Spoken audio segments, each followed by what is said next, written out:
नमस्कार मित्रांनो, आपल्या जीवनात अनेकदा असे प्रश्न निर्माण होतात ज्याची उत्तरं सहज मिळत नाहीत. आज आपण एका अतिशय गंभीर विषयावर चर्चा करणार आहोत. एखाद्या व्यक्तीला खून करण्याची वेळ का येते?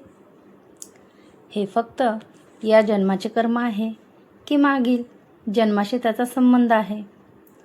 हा विषय समजून घेतल्यावर तुम्हाला कर्म, पाप, पुण्य आणि जीवनाचा खरा अर्थ कळेल. आपल्या जीवनात काही प्रश्न असे असतात की त्यांची उत्तरं सहज मिळत नाहीत. आज आपण अशाच एका गंभीर आणि विचार करायला लावणाऱ्या विषयावर बोलणार आहोत. अनेक लोकांच्या मनात हा प्रश्न येतो की एखाद्या व्यक्तीच्या हातून खून का घडतो? हा फक्त त्या क्षणाचा राग असतो का, की यामागे काही खोल कारण असतं? काही लोक असंही मानतात की हे सगळं पूर्वजन्माच्या कर्मामुळे घडतं. पण खरंच असं असतं का? मित्रांनो, हिंदू धर्मामध्ये कर्म सिद्धांताला खूप महत्त्व दिलं जातं. आपण जे काही करतो, प्रत्येक विचार, प्रत्येक कृती, त्याचा परिणाम आपल्या जीवनावर होतो. कर्माचे 3 प्रकार सांगितले जातात: संचित कर्म, प्रारंभ कर्म आणि क्रियामान कर्म. संचित कर्म म्हणजे आपल्या मागील जन्मातील साठवलेले कर्म. प्रारब्ध कर्म म्हणजे या जन्मात भोगायला मिळणारे कर्म. आणि क्रियामान कर्म म्हणजे आपण आत्ता करत असलेले कर्म. म्हणजेच आपण आज जे अनुभवतो आहोत ते पूर्णपणे आपल्या पूर्वीच्या आणि सध्याच्या कर्मावर अवलंबून असतं. आता प्रश्न येतो की खुनासारखी गंभीर घटना का घडते? एखादा माणूस इतका टोकाचा निर्णय का घेतो? यामागे अनेक कारणं असू शकतात. प्रचंड राग, सूड भावना, लोभ, मत्सर किंवा मानसिक असंतुलन.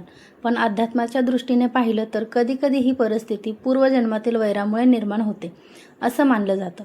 म्हणजे जर एखाद्या व्यक्तीने मागील जन्मात दुसऱ्यावर अन्याय केला असेल तर त्या आत्म्यामध्ये एक प्रकारचं वैर तयार होतं आणि ते पुढच्या जन्मातही चालू राहतं. कधीकधी आपण पाहतो की काही लोक एकमेकांना नीट ओळखतही नसतात, पण तरीही त्यांच्यात अनाकलनीय द्वेष असतो. हे का होतं? काही लोकांच्या मते हे पूर्वजन्मातील संबंधामुळे असू शकतं. त्या जन्मात निर्माण झालेलं वैर पुढील जन्मात पुन्हा उफाळून येतं आणि काही वेळा ते इतकं तीव्र होतं की ते मोठ्या वादात, हिंसेत किंवा अगदी खुनासारख्या घटनेत बदलू शकतं. पण इथे एक अत्यंत महत्त्वाची गोष्ट लक्षात ठेवायला हवी. जरी पूर्वजन्माचे कर्म आपल्या आयुष्यात काही परिस्थिती निर्माण करत असेल तरी त्या परिस्थितीत आपण काय निर्णय घेतो हे पूर्णपणे आपल्या हातात असतं. आपल्याकडे विचार करण्याची क्षमता आहे, चांगला वाईट ओळखण्याची बुद्धी आहे. म्हणजेच आपल्याला नेहमी एक पर्याय असतो योग्य मार्ग निवडण्याचा. खून हा कोणत्याही परिस्थितीत योग्य ठरत नाही. तो केवळ एक मोठं पाप नाही तर तो अनेक जीवन उद्ध्वस्त करणारा निर्णय असतो. एका क्षणाच्या रागामुळे किंवा सूड भावनेमुळे घेतलेला हा निर्णय आयुष्यभर पश्चाताप देऊ शकतो.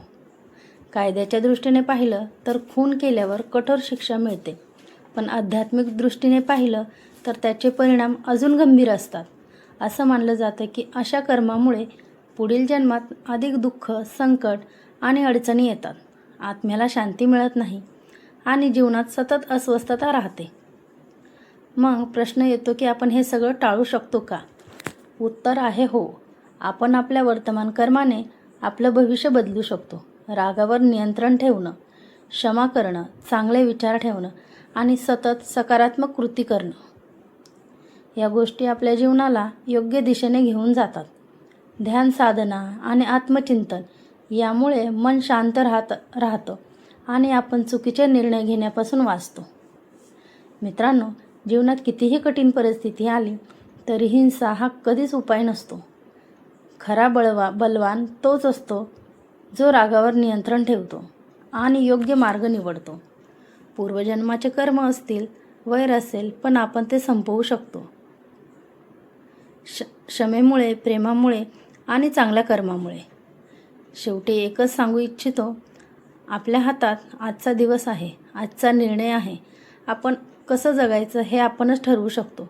म्हणून नेहमी चांगला विचार करा, चांगलं वागा आणि आपल्या जीवनाला योग्य मार्गावर घ्या.